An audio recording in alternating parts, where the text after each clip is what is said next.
Tips with Tony. Tips with Tony. All about nutrition from your favorite dietitian. Everything you need to digest in your mind. Tips with Tony. Tips with Tony. Making you healthier one bite at a time.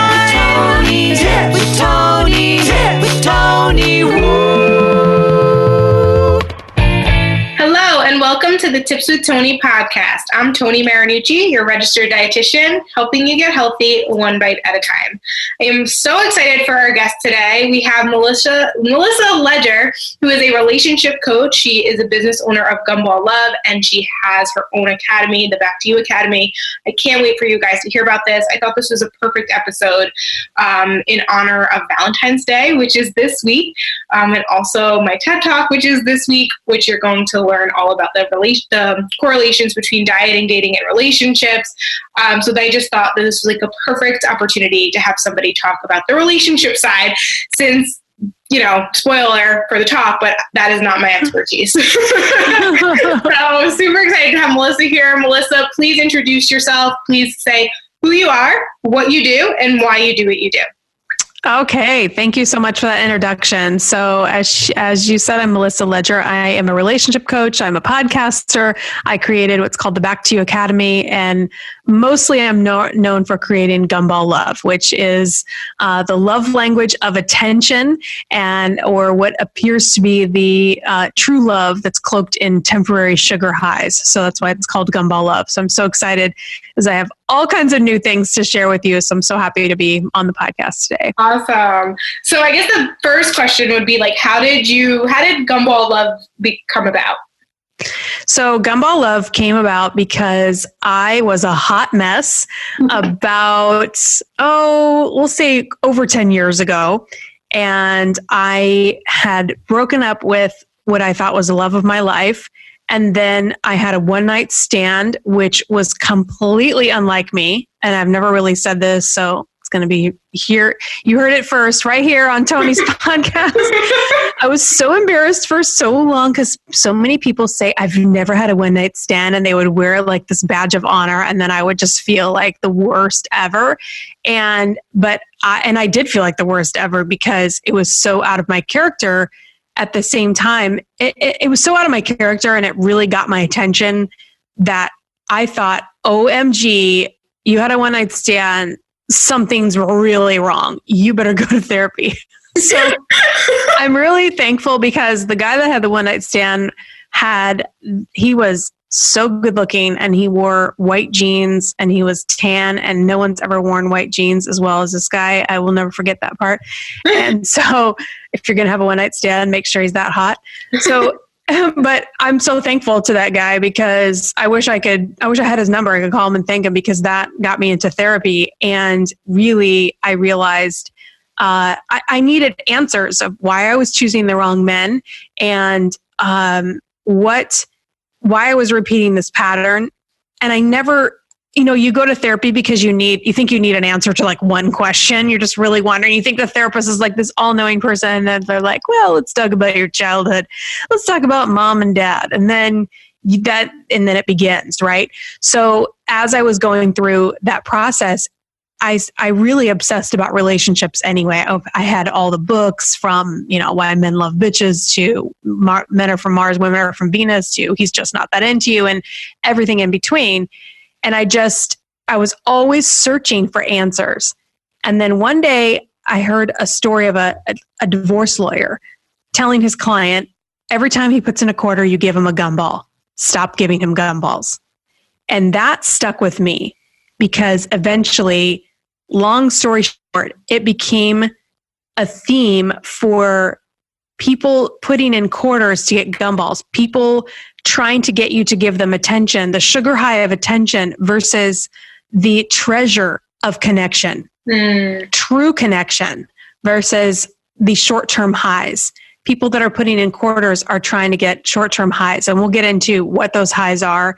And I'm so excited to share this because I've really changed my content recently to be more clear of exactly what to look for, because once you understand this, you will be clear on when you have real connection and when you have a gumball love relationship where it's based on the superficial sugar highs. So powerful, so powerful. I think we've all kind of been there before. And then I wonder if we like hold on too long just because we fear that maybe we can't find something better, or we like so desperately want there to be connection that we like hold on to the things that are just lust, really, Yes. you know? Yes. But I mean, is it okay if we go there? I kind of want to know, what are we supposed to look for? Can we just like go right to that?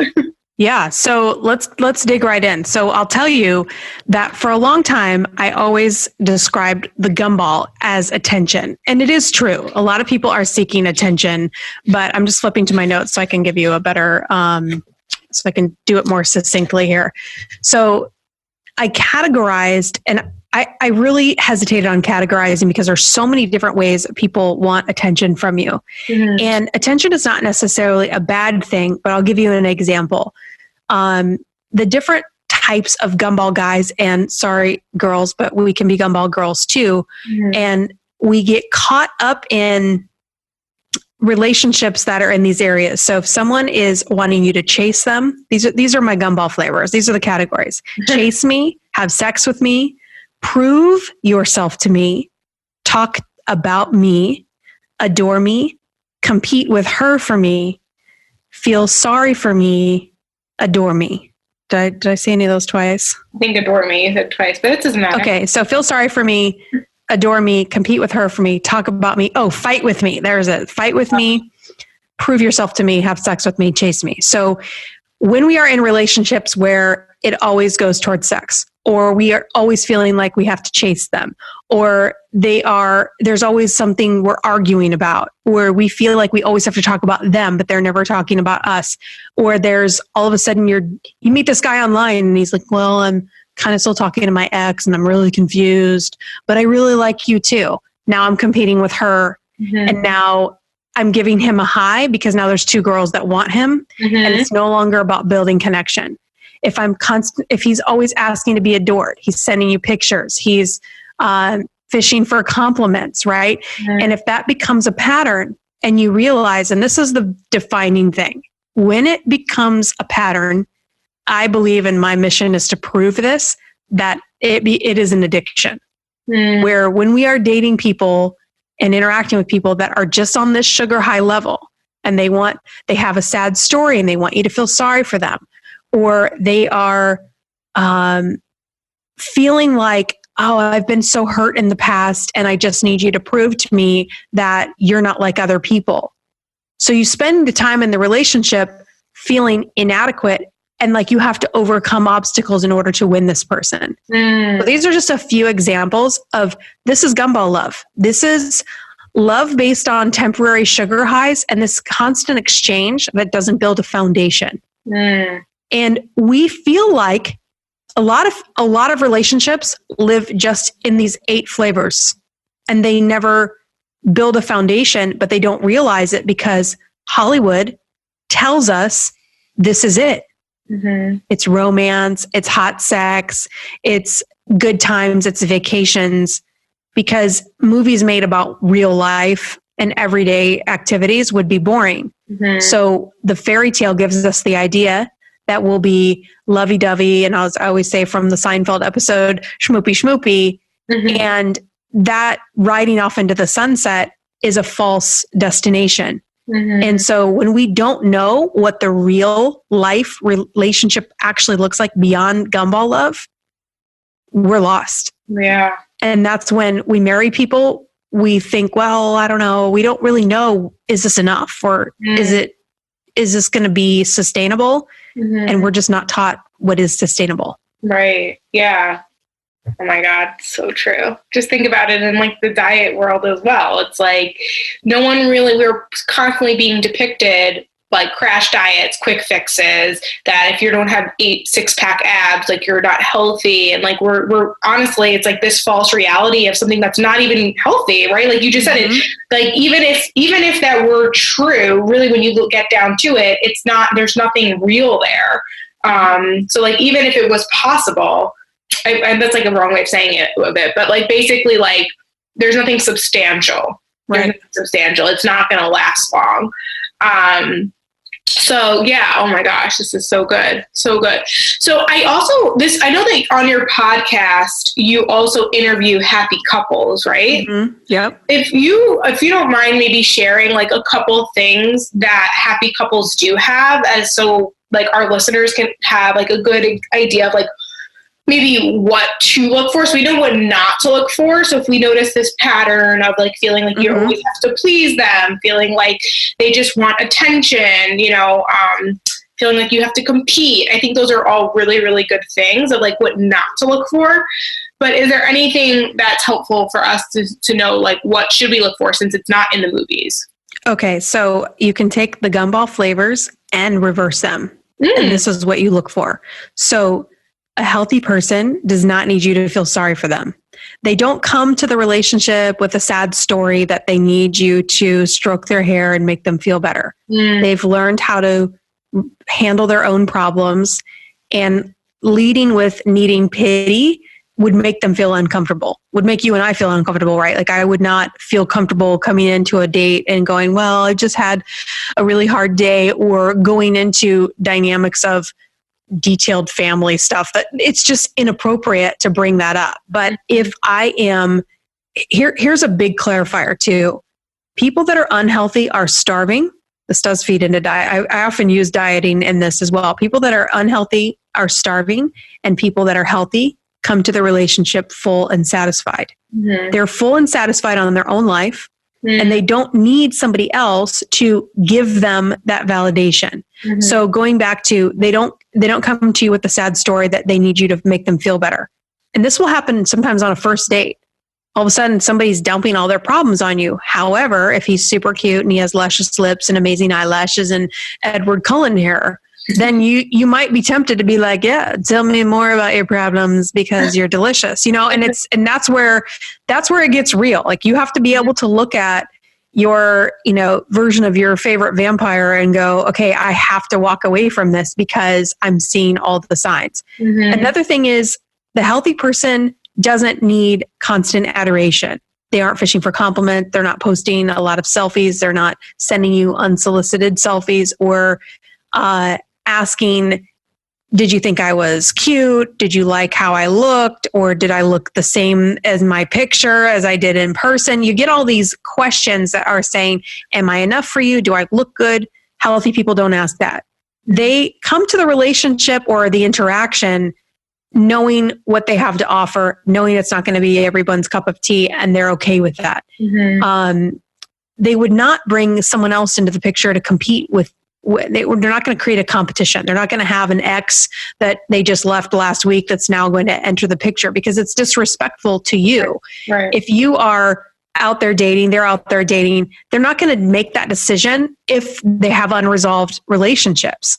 And so they're not going to pick fights with you. They're not going to make you feel like you need to prove yourself because you get to know each other over time. So if I'm starving and I need validation, I'm going to say things like, I don't know, I'm just not sure. I don't know if you're like everybody else. However, if I'm satisfied, I'm not looking for that person to show me that they're not like everybody else. I'm getting to know them based on who they are and how they show up. And I'm comfortable and I'm calm and I'm relaxed. Calm is a huge thing. It's very underrated. When you're with somebody who's an addict for all these different flavors of attention, and by the way, some guys want some flavors and others don't. So this is also, this naming these gumballs in categories has been liberating because now we don't have to say, well, my guy doesn't really want attention. Well, attention is a lot of different things. Right. So, and it comes in a lot of different flavors. So now we can look at it differently. And because sometimes someone who has a sad story doesn't really look attention seeking. They just have a bad circumstance. And that might be true, but it's unfair to bring a bunch of heavy stuff into a brand new relationship and lay it at the feet of someone who doesn't know you. Right. It's too much. I always say it's like it's like if I broke my leg, I would not come to your house and say, Tony, can you fix my broken leg? You would say, let's go to the emergency room. But a lot of times we're in relationships and we have broken bones and we're asking people that don't know how to set bones and put casts on, and they don't have those skills. That's not what they do. So they can't help us. And so if we're doing that with a guy, he needs to be at the ER, but you're letting him hang out in your living room thinking that you can make him well enough to then get up and walk around and function in a relationship. This is where we get caught up in feeding them attention. And it's not always like they're just manipulating you for it. I think sometimes people just have sad circumstances or unfortunate things that have happened to them, and they've chosen not to go to therapy or work through them. So they try to work through them in the next relationship, not realizing how much weight and baggage that brings in. So to me, that's the definition of baggage, is when you have so much stuff you haven't worked through, and then you hope that person is also a therapist and your girlfriend or boyfriend that can help you get through it. Yeah. Oh my gosh. So true. So true. And you know what I find so interesting, and this was me, and I'll just be, open and honest with everyone. For someone who, like, I grew up always trying to keep the peace of my family. Like, my sister struggled. My parents were just not seeing eye to eye. There was just a lot of stuff, a lot of drama. So I kind of grew up with this story in my head. I have to fix everything. I have to fix everything. So now when you end up in a relationship with someone that's seeking attention, that wants to be fixed, it's like feeding the thing that you need to, no, your responsibility is not to fix anybody else, but to heal yourself. Amen. I am a fixer too. We are stuck in these patterns. We are related. I think for sure. Well, actually, if you listen to the podcast I did with Dr. Debbie Maggots, which everyone's probably sick of me talking about Dr. Debbie, but I went to therapy in that podcast. It was like, sorry guys, but Dr. Debbie and I have to have a conversation about my issues of taking responsibility for my parents' emotional happiness, thinking that I was responsible and I did it more in my childhood, but there were still patterns I was developing. So get this, Dr. Debbie says, and I just talked to my therapist today, and he was in full agreement around her idea that if we have crossed boundaries with our family members where we are feeling responsible for their emotional happiness, or we are still seeking their approval, we become emotionally unavailable to a future partner. Wow. Because it's like, I thought of it like I'm looking in the back seat, trying to look back at, is everyone okay back there? And I can't keep my eyes on the road. So then we attract unavailable people because it fits into what we're not really available for them. And then we attract another unavailable person without understanding why. So we have to cut that. We have to cut that out. And I'm telling you, even just being aware of it mentally, not even making one change, just thinking about it differently and understanding that, if mom or dad are lonely, if they are not managing their lives like they should, it's not my problem to fix that. I can't take over there. And if I try, I am now essentially married to one of my parents. Therefore, I'm not available for someone else. So a lot of the way my content has shifted is, it used to be, it's the gumball guy's fault and he wants all this attention.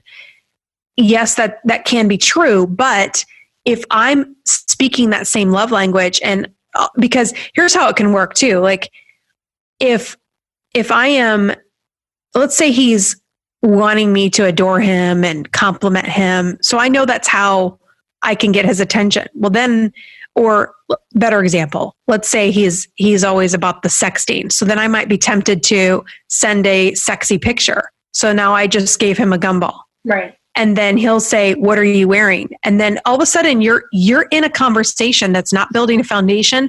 It's just based on the sugar high stuff. So we're not really building a connection, but we feel like we're communicating, but we're not really connecting. Right. And so, but we can get caught up in that. because we're unavailable. We're busy fixing other things. So it's kind of like, I'd love to build this house with you, but I'm also under construction over here. So I'm in between jobs, and we're trying to go to 2 different job sites, and it just doesn't work. And so that's work we have to do in therapy to get that straight with, are we, and then approval seeking is a whole different animal.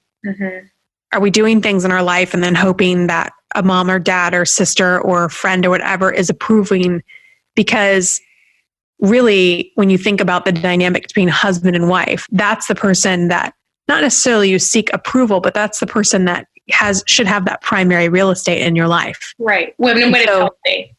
Yeah, when it's healthy. And so that's the person that's going to actually be connected with you, that's going to be a part of your major decisions. And so we have to create space for that. So we have to realize, okay, am I just exchanging gumballs and quarters? And, am I trying to get a gumball versus trying to actually invest? Am I looking at someone beyond this surfacey stuff? But this is a lot of stuff. There's conversations. You can get really caught up in competing with someone's ex or their spouse that they're divorcing. And people can do this for months and not realize, you know what, you've been so caught up in all this competition. And he said, she said, that you're not really having a real relationship. Yeah.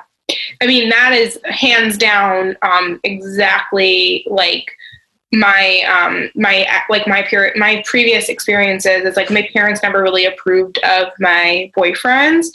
And so it's like crazy because I think of the movie Save the Last Dance, one of my favorite movies of all times. And Julia Stiles at one point says, I feel like we've just spent so much time defending our relationship that we never actually have one. And that always stuck with me because I look back and it's like I stayed in these relationships way longer than I needed to be in them.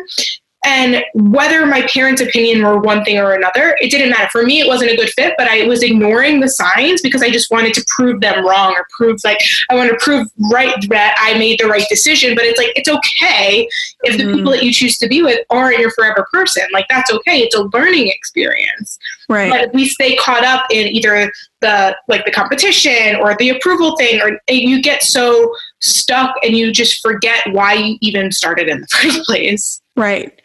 And to kind of put you're so right, because to put the other piece of this is when we don't know who we are. I had girls are asking me in my academy on Monday, they were saying, Melissa, how do we know if it's real? Like, how do we know what are we talking about in a real relationship? What's actually happening? What are the dynamics? And it's not a clear answer, but I can tell you that it is a clear answer if you know yourself. Right. When you know yourself, and that's kind of getting overused too. You got to know yourself, but like, do you actually know yourself? And if a guy shows up and he is completely against 3 of your main political beliefs or your religious beliefs, or let's say that you love dogs like me. And if you don't, there's something wrong with you. No, I'm just kidding. I really do feel like if you don't like dogs though, why? How can you not? But I've realized that somebody who kind of looks at dogs like they're dirty and they touch them, but then they feel gross. If I can deal with it, I have good friends that aren't, super all about having a dog lick their face or whatever. I know not everybody is for that, but to be with somebody in my home every day that doesn't love my dogs, and that's a big deal for me. Yeah. It's one of those things. Now for somebody else, they might say the same thing about cats, or it's like, what's important to you from your values, your beliefs, your interests. And this isn't something we can just fill out a survey. You actually have to live this life. So if these things are important to you, are you spending time around those people? If you have, are you spending time around any of the political beliefs? Let's say you are really into politics. Then are you around people that are in politics? Are you spending time in those areas? Or if, let's say you're, you really love cooking, but you're not really taking any classes. You're just basically being isolated with your interest. Or if you love classical music, are you going to the symphony? Or if you love theater, are you going to the plays? Because we have interests, but sometimes we're not really living the life that expresses who we are. And so we kind of stay stagnant, watch Netflix, go to work and to the gym, and think that this marriage or this relationship is somehow going to blossom this beautiful life. Whereas when you look at couples, they will tell you the biggest thing that they struggle with is thinking that their spouse was going to make them happy. And they have to, like Jada Smith and Will Smith speak about this publicly in their Red Table Talk, where they both said, I had to figure out how to make myself happy first, because if I don't have my own life, I'm not bringing anything into the relationship. And that's where we have to really say, okay, if I do find my dream guy or my dream girl, what do I contribute? What lifestyle am I bringing to that relationship? Interests? What friendships are you bringing to that relationship? Is there enough to contribute? And what do you expect that person to contribute? And it doesn't have to be this long list of things. I think people just don't spend the time thinking about it, because once the infatuation wears off, you have to have things beneath that sugar high level. You're not chasing, there's no pity parties, there's no, all of that stuff is, not to say that you can't adore them, which I probably should think of a different way to say that, because it's more of like, compliment me. Maybe I should say that, like, it goes beyond compliment. It goes beyond the surface level sugar high. So once you get what's below that, because that's the reality of a relationship, but people think it's all gumballs, and they're really disappointed when they realize those gumballs lose their flavor. And then eventually, if someone has an addiction to that, or they need that high and that rush that comes from it, because it's intense, when they get bored, they go get gumballs somewhere else. And that's when they cheat, because it's not about you. It was about getting high, and they don't know how to be satisfied with the things beyond the sugar high. So we have to find satisfaction ourselves, and we have to look at other people and say, how does this person satisfy themselves in their life? Are they full, or are they starving? Wow. This is so good. This is so good. So Thank you. I know that your academy is called Back to You. And so if you don't mind, maybe just giving a little bit of a sneak peek of like what you do in the academy, because I think from the outside, it sounds really great. It sounds something like you help people focus on themselves, and then internal, like that's how I interpret it. And then they end up like finding someone, like what's the actual goal? Because also too, I will just say this, sometimes like it's okay to not be searching, right? Right? Like I feel like, and is that why it's called Back to You? So like, tell us more about like. Yeah, no, good questions. Yeah. So I think that a lot of people right now are like, okay, this is a lot to take in. And am I a gumball girl? Am I dating gumball guys? Like what's actually happening if this is resonating? And so I created the Back to You Academy because I feel like most people haven't asked themselves these questions. I know I didn't. When I was sitting in a therapist's chair after my one night stand, brokenhearted, going back and forth to my guy he actually looked like Edward Cullen. In fact, when I went to Twilight, I was like, oh my God, this looks exactly like my ex. And it was so painful for me to watch Twilight, because I was like, do you realize how much you look like Edward Cullen? He was like, who's Edward Cullen? He had no idea. And I was like, oh, thank God he doesn't know, because he would get so much mileage out of this. But, so I was dealing with that, and I had no idea what to do. If I had had the Back to You Academy back then, my whole life would be different now. I don't even know where I'd be, because the Back to You Academy is really like, okay, let's stop for a second. Because a lot of people think they have to be dating, they have to be in a relationship. So if you're single, I really would love for people to take a break. So come in and take a break from dating. Or if you're in a relationship and you don't know what to do, it's kind of the place where you can come and rest. And I have a ton of content inside the academy. So you join, you get a login, a password, and there's a whole library of content. I take you through, it was originally a 6-week course, but I give everybody access to everything. First day, it's all there. I used to give it to you over weeks, but it's like, nope, if you want to go through it and binge it, you can, or you can take your time. And then I thought, that's great. But if I just looked at how I would want to go through it. And I like to talk to other people and see, okay, are other women going through this? So I created group therapy, sort of, or a group coaching where everyone that's going through it logs in. Now I do them twice a week, Monday and Wednesday nights, because our Monday night got too full.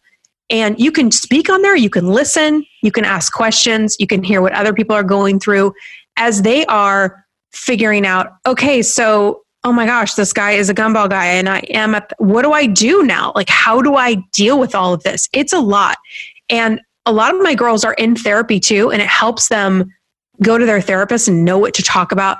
And I like to do things fast. And so I don't want it to be a forever thing. And that's really in my mind. I want people to be able to have something that's clear, that's easy, that they can, not that you're going to be able to make decisions with your heart fast or make radical change, but I don't like the idea that therapy is this forever thing that is never ending and you just feel like you're always going to like you're quote unquote messed up.